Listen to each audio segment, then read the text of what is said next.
আচ্ছা, আজকের টপিক হলো ব্ল্যাক রাইস কেন ডায়াবেটিস রোগীদের গুরুত্বপূর্ণ। আচ্ছা, আপনি কি ডায়াবেটিস রোগী? প্রতিদিন ভাত খাবেন কি খাবেন না এই চিন্তায় কি মাথা ঘুরে যায়? পরিবারের সবাই ভাত খাচ্ছে আর আপনি শুধু তাকিয়ে আছেন। এই কষ্টটা আমি বুঝি। আজকে আমি আপনাদের এমন একটা জিনিসের সাথে কথা বলবো যেটা শুনলে অনেকেই অবাক হবে। এটা একটা বিশেষ ধরনের চাল, যার নাম হলো ব্ল্যাক রাইস। বাংলায় আমরা বলি কালো চাল। আর এই চালটা ডায়াবেটিস রোগীদের জন্য সত্যিই অনেক উপকারী। তো এখন একটু বলি, এই কালো চালটা আসলে কি? আমরা যে সাদা ভাত খাই, মানে প্রতিদিন খাই, সেটা প্রক্রিয়াজাত করা, মানে বাইরের আবরণটা তুলে ফেলা হয়। কিন্তু ব্ল্যাক রাইসে সেই আবরণটা থেকে যায়। আর এই আবরণের মধ্যেই লুকিয়ে আছে অনেক পুষ্টি, আঁশ আর একটা বিশেষ উপাদান যার নাম অ্যান্থোসায়ানিন। এই উপাদানটার কারণে চালের রং কালো বা গাঢ় বেগুনি হয়। তো এখন আসি আসল কথায়।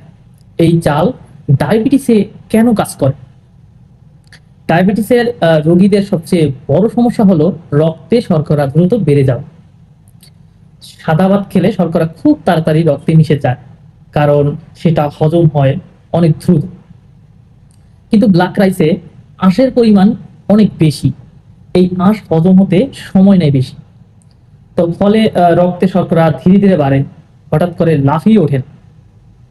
এটাই ডায়াবেটিসের রোগীদের জন্য সবচেয়ে দরকার। তো এছাড়া এই চালের গ্লাইসেমিক ইন্ডেক্স, মানে সাদা চালের চেয়ে অনেক কম। মানে এটা খেলে ব্লাড সুগার বাড়ার গতি অনেকটা নিয়ন্ত্রণে থাকে। তো শুধু তাই না, এতে থাকা অ্যান্থোসায়ানিন শরীরের প্রদাহ কমায়, ইনসুলিনের কাজ করার ক্ষমতা বাড়ায়, আর হার্টও ভালো রাখে। আর আমরা জানি ডায়াবেটিসের রোগীদের হার্টের ঝুঁকিটা একটু বেশি থাকে। এখন অনেকে জিজ্ঞেস করতে পারেন, কিভাবে খাবো এই চালগুলো? প্রথম কথা হলো, একদম শুরু থেকেই পুরোপুরি কালো চাল খেতে হবে এমন না। আপনি যদি চান, সাদা চালের সাথে একটু একটু করে কালো চাল মিশিয়ে রান্না করতে পারেন। এতে অভ্যাসটা তৈরি হবে আর পেটও মানিয়ে নেবে। দ্বিতীয় বিষয়, পরিমাণ মাথায় রাখবেন। যে কোনো ভালো খাবার ফলে অনেক বেশি খেলে সমস্যা হতে পারে। ডায়াবেটিস রোগীরা মাঝারি পরিমাণে খাবেন, বেশি নয়।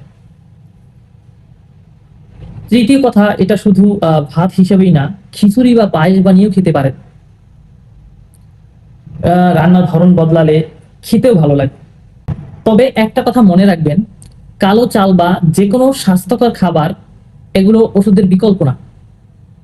আপনার ডাক্তার যে ওষুধ দিয়েছেন সেটা নিয়মিত খেতে হবে।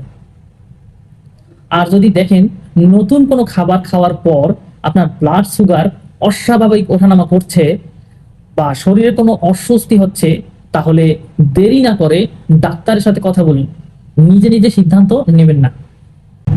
শেষে একটা কথা বলতে চাই, ডায়াবেটিস থাকলেই জীবনটা কঠিন হয়ে যায় না। একটু সচেতন থাকলে, একটু জেনে বুঝে খেলে আপনি অনেক ভালো থাকতে পারবেন। ব্ল্যাক রাইস এই যাত্রায় আপনার একটা ছোট কিন্তু কার্যকরী সাথী হতে পারে।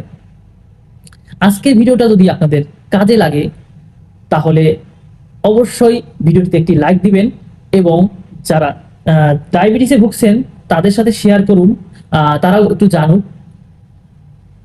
আর কমেন্টে বলুন, আপনি কি আগে কখনো ব্ল্যাক রাইস খেয়েছেন? আপনার অভিজ্ঞতা শুনতে চাই। আর হ্যাঁ, ডায়াবেটিস নিয়ন্ত্রণে রাখতে হলে নিয়মিত ব্লাড সুগার মাপাটা খুব জরুরি। একটা ভালো মানের গ্লুকোমিটার ঘরে রাখুন, নিজে মাপুন, সচেতন থাকুন।